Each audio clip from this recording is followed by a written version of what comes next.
যারা এই জগতের থেকে মুক্তি পেতে চায় তারা কি করে? মুক্তি চায়, এই জগতের ভোগ বাসনা কখনোই ইচ্ছা করেন না।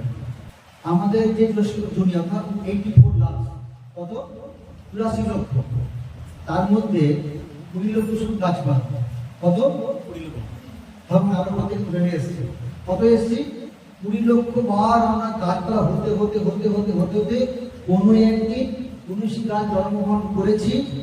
সেই তুলসী গাছ হওয়ার পরে সেই পাতা যখন ভগবানের চরণে অর্পণ করা হয়েছে, সেই পাতার পুণ্যের প্রভাবে আজকে আমরা সেই দলিত মুক্ত হয়ে তার থেকে উচ্চগতি লাভ করতে পেরেছি।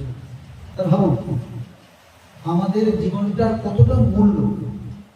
আমরা সাধারণত কি করি? আমাদের জীবনটাকে মূল্যহীন করেছি। যেমন আহার, নিদ্রা, ভয়, মৈত্রের দ্বারা আমার জীবনটাকে শূন্য করে ফেলেছি।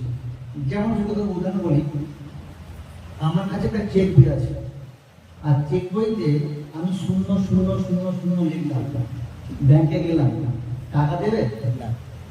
দেবে কি? কিন্তু ওই চেক বইয়ের ওই শূন্যের পাশে 1 লিখলাম, একের পাশে 0 কত হলো?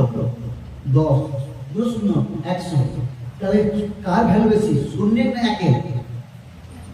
তাহলে 1 ছাড়া কোনো শূন্যের মূল্য নেই। তেমনি আমরা আমাদের জীবনটাকে যেমন সাজাই না কেন, যদি ভগবানের চরণে ভগবানের ভক্তি জীবন উৎসর্গ করতে না পারি, তাহলে আমার জীবনের কোনো মূল্য নেই।